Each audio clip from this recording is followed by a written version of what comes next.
नमस्कार बच्चों, आज हम आपको कक्षा 8 के गणित विषय में एक्सरसाइज 1F जो हमारे गुणात्मक, तत्समक, योगात्मक प्रतिलोम इन सब के ऊपर है, उसके बारे में हम आपको कुछ समझाते हैं। पहले सबसे पहले कि शून्य योग का तत्समक प्रगुण हम जानते हैं, सभी ने शून्य देखा है। सबसे पहले हमें ये पता होना चाहिए कि शून्य कैसी संख्या है, ये परिमेय संख्या है या अपरिमेय संख्या है। तो शून्य कैसा है हमारा, एक परिमेय संख्या है। कैसे, हम शून्य के नीचे इस तरह लिख सकते हैं, 0/2 भी लिख सकते हैं, शून्य के अपॉन में कुछ माइनस में भी लिख सकते हैं कोई संख्या। तो ये हो गया हमारा P और ये हो गया Q, यानी P/Q का रूप बना। तो हम क्या कह सकते हैं कि शून्य एक परिमेय संख्या है, पहली चीज। दूसरी हमारी आती है कि शून्य योग का तत्समक प्रगुण, यानी शून्य एक ऐसी संख्या है। अब हमें यह पता होना चाहिए कि योग का तत्समक प्रगुण क्या है। तत्समक प्रगुण के अनुसार अगर हम किसी संख्या में किसी को अगर जोड़ें या उसे उस संख्या में जोड़ें तो योगफल पे कोई भी अंतर नहीं आना चाहिए। अब हम देखते हैं, अगर शून्य को जोड़ते हैं हम, मान लो शून्य को हमने 1/2 में जोड़ा, कितना आया हमारा, 1/2 ही आया। या अगर हम जोड़ें 1/2 में शून्य जोड़ें तब भी हमारा कितना आएगा, 1/2। तो यहां से हमें क्या पता चला कि शून्य किसी संख्या में जोड़े या उस संख्या में शून्य जोड़े तो योगफल पे कोई भी अंतर हमारा नहीं आ रहा। इसी प्रगुण को हम कहते हैं शून्य का योग का तत्समक प्रगुण। अब आता है हमारा किसी परिमेय संख्या का शून्य से गुणा। अब हमारा क्या है, हम देख रहे हैं किसी परिमेय संख्या का शून्य से गुणा। हमारी शून्य से गुणा का नियम क्या है, शून्य से गुणा का नियम यह है, अगर हम किसी भी परिमेय संख्या की या किसी पूर्णांक की अगर हम शून्य से गुणा करते हैं तो सदैव गुणनफल शून्य ही आता है। क्या है नियम, यानी अगर हम शून्य से अगर किसी की भी मल्टीप्लाई करें, चाहे 1 की करें, तब भी कितना आएगा, शून्य। अगर हम शून्य की किसी ऋणात्मक पूर्णांक से करें, मान लो -2 से किया हमने, तब भी कितना आएगा, शून्य। अगर हम शून्य की मल्टीप्लाई करें किसी परिमेय संख्या से, मान लो 3/4 है हमारी कोई परिमेय संख्या, तब भी कितना आएगा, शून्य। तो ये नियम हमारा क्या कहता है, ये नियम कहता है कि शून्य कि किसी भी परिमेय संख्या या किसी पूर्णांक से गुणा करें तो सदैव गुणनफल शून्य ही आएगा। इसके आगे आता है हमारा कि एक गुणा का तत्समक प्रगुण, यानी एक ऐसी संख्या है जो क्या है, गुणा का एक तत्समक प्रगुण है।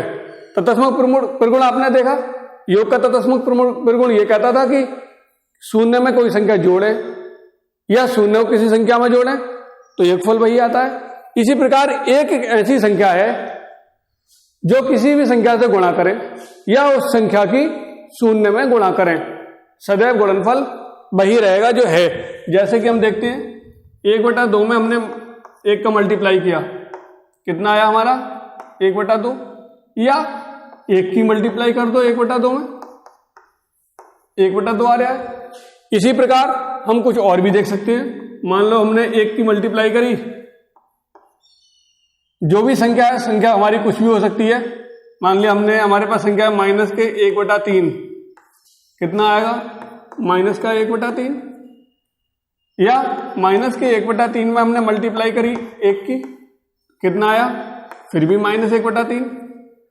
तो इससे यह पता चलता है कि एक क्या है, एक ऐसी संख्या है जो कि गुणा का तत्समक प्रगुण को संतुष्ट करती है। इसीलिए हम कहते हैं कि एक क्या है, गुणा का तत्समक प्रगुण है। अगर 1 के सिवा हम कोई और संख्या से करते तो हमारा अंतर, वो संख्या लौटकर नहीं आती, कोई और ही संख्या आती। अगर हम 2 से मल्टीप्लाई करें तो हो जाएगा ये -2/3, और जबकि मूल संख्या है हमारे पास -1/3। इसके बाद आते हैं हमारे परिमेय संख्याओं का प्रतिलोम। जैसा आपको पता है, प्रतिलोम किसे बोलते हैं हम, प्रतिलोम का मतलब होता है एक तरह से उल्टा, इनवर्स। सबसे पहला आता है हमारा योगात्मक प्रतिलोम। योगात्मक प्रतिलोम का मतलब होता है कोई संख्या दे रखी है हमें, और उस संख्या का जो विपरीत, यानी एक ऐसी संख्या कि उसे उस संख्या में जोड़ दें और जोड़ने के बाद शून्य आ जाए, तो वो होता है उसका योगात्मक प्रतिलोम। कैसे? मान लो हमारे पास संख्या है 1/2, इसमें ऐसा क्या जोड़े कि ताकि योगफल कैसा है, शून्य आए, तो इसमें क्या जोड़ना पड़ेगा हमें? माइनस का 1/2, तभी तो शून्य आएगा। तो -1/2 क्या हो गया? इस 1/2 का योगात्मक प्रतिलोम। या हमारे पास दिया है 1 में क्या जोड़ें कि योगफल कितना हो जाए हमारा? शून्य हो जाए। क्या जोड़ना पड़ेगा? -1, तभी तो हमारा शून्य होगा। तो यहां 1 का योगात्मक प्रतिलोम हो गया हमारा -1। अब आता है हमारा गुणात्मक प्रतिलोम, या दूसरे शब्दों में इसे कह सकते हैं कि किसी भी संख्या के आगे ऋणात्मक चिन्ह लगा के लिखना ही उस संख्या का योगात्मक प्रतिलोम कहलाता है। अब आता है बी खंड इसका।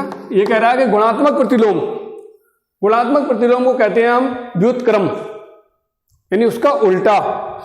कोई संख्या हमारे पास दे रखी है, मान लो 5 है, इस 5 का हमसे गुणात्मक प्रतिलोम पूछ रहा है, तो इसका मतलब हुआ कि या तो इसे इनवर्स लगा के लिखो या उल्टा, यानी 1/, करके अगर उस संख्या को लिख दे तो वो क्या हो जाएगा? उसका गुणात्मक प्रतिलोम। या इसे इस तरह से भी लिख सकते हैं, इनवर्स लगाकर, यानी किसी की भी घात अगर हम -1 कर दें तो वो क्या हो जाएगा? उसका गुणात्मक प्रतिलोम।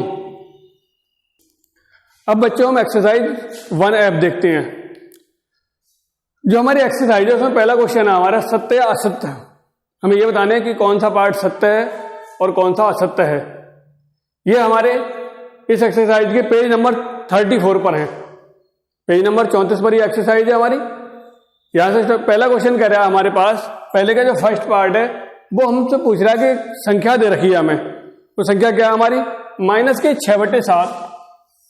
क्या हमारी? -6/7 प्लस 6/7। इसे पूछ रहा है कि ये परिमेय संख्या है या नहीं। ये नहीं पूछ रहा परिमेय संख्या नहीं है, इसने लिखा है क्या? परिमेय संख्या नहीं है। लेकिन अगर इसे हम सॉल्व करें तो ये कितना हो गया हमारा? -6/7 और प्लस 6/7 कितना हो गया हमारा? शून्य हो गया। और शून्य कैसा है हमारा? एक परिमेय संख्या है, इसलिए हम क्या कहेंगे? ये कैसा है हमारा? जो किताब में दिया है ये कह रहा है परिमेय संख्या नहीं है, लेकिन ये तो परिमेय संख्या है, तो कैसा हो गया ये हमारा? पहला असत्य। इसका सेकंड देखते हैं हम। सेकंड कह रहा है हमसे ये कि परिमेय संख्याओं में योग का तत्समक अवयव शून्य है। जो हमारी परिमेय संख्याएं हैं कह रहा है उनमें योग का तत्समक अवयव शून्य है। तो ये हमारा जो प्रगुण है, इस प्रगुण से हमें पता चलता है कि परिमेय संख्या का शून्य योग का तत्समक प्रगुण है। और जब ये कह रहा है कि तत्समक अवयव शून्य है, तो शून्य है, ये कैसा हो गया हमारा? सत्य। थर्ड, ये कह रहा है हमसे आगे कि परिमेय संख्या शून्य का योगात्मक प्रतिलोम नहीं होता। भाई ये कह रहा है शून्य का योगात्मक प्रतिलोम नहीं होता, जबकि योगात्मक प्रतिलोम तो प्रत्येक पूर्णांक का होता है। तो ये कैसा हो गया हमारा? असत्य।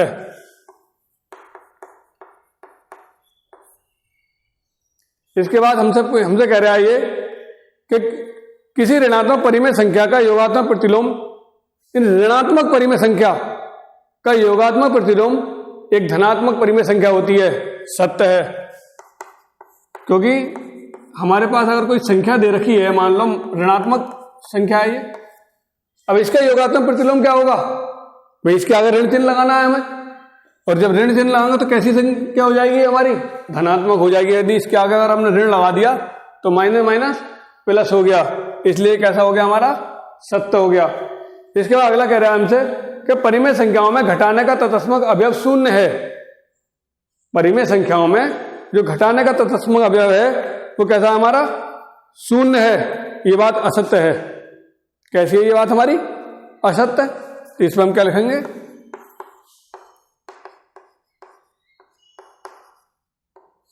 असत्य। अगला क्वेश्चन कह रहा है कि परिमेय संख्याओं में गुणा का तत्समक अवयव 1 है। परिमेय संख्याओं में गुणा का तत्समक अवयव 1 है, ये हमें प्रगुण से पता चलता है। तो ये कैसा हो गया हमारा? सत्य। इसके बाद अगला कह रहा है हमसे कि एक ऋणात्मक परिमेय संख्या का एक कैसी, एक ऋणात्मक परिमेय संख्या का गुणात्मक प्रतिलोम एक ऋणात्मक परिमेय संख्या होती है। यानी एक ऋणात्मक परिमेय संख्या का गुणात्मक प्रतिलोम एक हमारी ऋणात्मक संख्या होती है। कैसी है ये हमारा, ये भी हमारा सत्य है। और 8वें में कहा है हमसे इसने कि यदि परिमेय संख्या x का प्रतिलोम, x का योगात्मक प्रतिलोम x है तो x बराबर 0, तो x बराबर भाई 0 होगा तभी तो उसका योगात्मक प्रतिलोम हमारा शून्य आ रहा है, क्योंकि अगर शून्य में अगर हम शून्य जोड़ेंगे तभी तो शून्य रहेगा योगफल, और कोई और संख्या होती तो नहीं आता। तो इसलिए ये भी कैसा हो गया हमारा सत्य। ये पहला क्वेश्चन हुआ हमारा। इसके बाद हम देखेंगे दूसरा क्वेश्चन। अब बच्चों आप देखो दूसरा क्वेश्चन, ये कह रहा है कि रिक्त स्थान की पूर्ति कीजिए। हम दूसरे क्वेश्चन में कुछ खंड लेके आए। जैसे इसका फर्स्ट पार्ट है, ये कह रहा है -5/12 में क्या जोड़े, भाई हमें रिक्त स्थान यहां बनना है, क्या जोड़े कि -5/12 ही रहे। अब किसी संख्या में ऐसा क्या जोड़े कि वो संख्या वही की वही रहे, तो वो यहां हमारा लागू होता है जो योग का तत्समक प्रगुण है, और योग का तत्समक प्रगुण होता है शून्य। यानी क्या जोड़ा है इसमें, शून्य अगर हम जोड़ दें, क्या करें, -5/12 में कितना जोड़ दें, शून्य अगर हम जोड़ते हैं तो कितना रहेगा, -5/12 ही रहेगा। क्या जोड़ा हमने रिक्त स्थान में, शून्य। क्या लिख सकते हैं हम, शून्य। इसका क्या हो गया आंसर। इसमें कह रहा है हमसे कि -4/5 में से क्या घटाएं कि शून्य आए। तो हमने देखा -4/5। अब इस संख्या में से ऐसा क्या घटाएं कि शून्य आए, तो हम देखते हैं अगर वही हमारा योग का तत्समक प्रगुण है वही लागू होता है। बस क्या अंतर है यहाँ पे, इसी संख्या को अगर हम -4/5 और कर दें तो माइनस माइनस ये हो जाएगा हमारा प्लस, इतनी संख्या प्लस की, तो हमने क्या जोड़ना है यहाँ पे, -4/5। ये हो गया इसका आंसर। अब कह रहा है इसमें क्वेश्चन नंबर 3, कह रहा है x का मान बताइए। सबसे फर्स्ट दिया हमें कि 2/3 गुणा x बराबर 1। तो हम क्या करते हैं, यहां पे हमने ये क्वेश्चन लिया,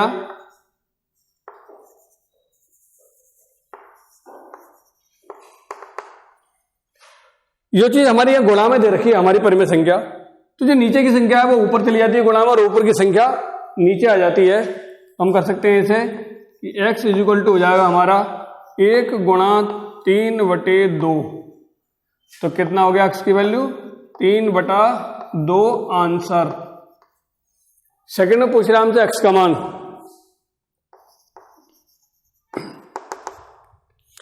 यानी हमें x का वैल्यू निकाल लिए, ये संख्या हमारी है, दूसरी तरफ जाएगी, इसका जो मार्क है वो चेंज हो जाएगा, निशान बदल जाएगा। तो यहां क्या होगा कि x बराबर हो जाएगा 0। यहां से जो संख्या गई बाहर हमारा माइनस लगा, माइनस के 3/4, माइनस माइनस हमारा प्लस हो गया, तो x बराबर कितना आ जाएगा, 3/4 आंसर। अब हम देखते हैं इसका थर्ड क्वेश्चन, जो आपको पहले बताया कि अगर हमारा इधर 1 दे रखा है तो क्या होता है, ये संख्या हमारी गुणा में जाके नीचे वाली संख्या ऊपर और ऊपर वाली नीचे हो जाती है। क्या होगा कि x बराबर हो जाएगा हमारा इसका 1 गुणा -4/5। तो माइनस का कितना हो गया, 4/5 आंसर। इसी के साथ बच्चों तीसरा क्वेश्चन समाप्त हुआ। अब हम चौथा क्वेश्चन देखेंगे। अब बच्चों हम देखते हैं इसका चौथा क्वेश्चन। ये कह रहा है कि निम्न के योगात्मक प्रतिलोम बनाइए। हमें इनके योगात्मक जो प्रतिलोम है वो बताने हैं, क्या हो सकते हैं। हमने आपको बताया क्या कि योगात्मक प्रतिलोम क्या होता है, किसी भी संख्या के आगे ऋण चिन्ह लगा के लिख देना, वो उसका योगात्मक प्रतिलोम कहलाता है। तो ये फर्स्ट है, हम लिखते हैं इनका आंसर। इसका योगात्मक प्रतिलोम क्या बनेगा, 1/2 का योगात्मक क्या बन गया हमारा, योगात्मक प्रतिलोम क्या बनेगा, इसका माइनस लगा के लिख देना उस संख्या को आगे, तो कितना हो गया माइनस का 1/2। इसी प्रकार अब इस संख्या का देखते हैं हम, इसका क्या लिख देंगे हम सीधा सीधा सेकंड में, माइनस लगा के और माइनस के 3/8, तो कितना हो गया 3/8। अब हमारे पास आता है शून्य।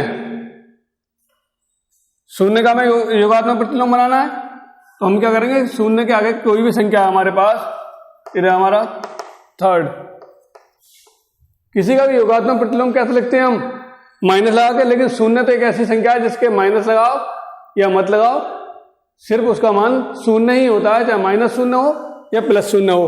वैसे हम क्या लिखते हैं, इसका माइनस लगाते हैं आगे, लेकिन वैल्यू कितनी रहेगी, शून्य ही। 5वां क्वेश्चन ये कह रहा है निम्नलिखित के गुणात्मक प्रतिलोम ज्ञात कीजिए। आपको बताया गुणात्मक प्रतिलोम क्या होता है, किसी भी संख्या का उल्टा, यानी उसे 1 करके लिख दो। फर्स्ट देखते हैं हम, जैसे क्या हो गया हमारा 8/13 का 1/8/13। आप सब जानते हो कि नीचे की भिन्न कहां जाती है, ऊपर जाती है, तो ये बन गया 13/8।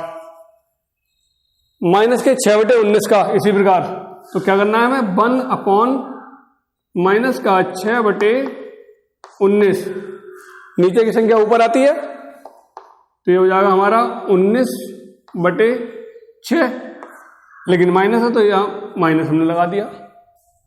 थर्ड देखते हैं इसका, ये कह रहा है कि 17/-16, 1/17/-16। आप जानते हैं कि नीचे की जो भिन्न है वो हमारी सदैव ऊपर आती है। अगर इसे खोल कर लिखना चाहे तो हम इस तरह से लिख सकते हैं, 1 गुणा माइनस के 16/17। अब एक की तो मल्टीप्लाई से हमको कोई अंतर नहीं पड़ता, इसलिए क्या हो जाएगा ये हमारा माइनस का 16/17 आंसर। कह रहा है इसे छठा क्वेश्चन है इसका, जो अंतिम क्वेश्चन है, ये कह रहा है कि सरल कीजिए। पहले तो हम ये देखते हैं कि शून्य है, शून्य से हम गुणा वहां से करनी चाहिए हमें जहां से आसान हो, ये नहीं कि किसी से भी गुणा कर दो। गुणा सदैव उस संख्या से लेकर चलनी चाहिए जहां से हमें हल्की पड़ रही हो। अगर हम इनकी गुणा करें आपस में, फिर शून्य से मल्टीप्लाई करें तो बहुत ज्यादा होती है, इसलिए हम इसका क्या करते हैं, सबसे पहले हम शून्य की गुणा इससे कर देते हैं, अंत वाले से। तो हमारे पास बचा -32 गुणा 5/-14 गुणा -3/-20। अब हमने इसकी शून्य की से गुणा करी, तो आपने नियम पढ़ा है कि परिमेय संख्या का शून्य से गुणा, जब गुणा होती है तो क्या बना देता है, उसे शून्य ही कर देता है। तो क्या बना यहां तक, शून्य। अब शून्य की इससे गुणा करनी है, यानी हमारे पास है -32 की मल्टीप्लाई 5/-14। अब इसकी शून्य से गुणा हुई तो क्या बनाइए, शून्य। अब शून्य की इससे होनी है तो -32। अब इसकी जब शून्य से गुणा हुई तो क्या बनाइए, ये बन गया हमारा शून्य। और अब शून्य की गुणा इससे होगी तो क्या बन जाएगा हमारा शून्य आंसर। इसी के साथ बच्चों ये प्रश्नावली हमारी समाप्त हुई। इससे अगली वीडियो में इससे अगली प्रश्नावली लेकर उपस्थित होंगे। तब तक के लिए धन्यवाद।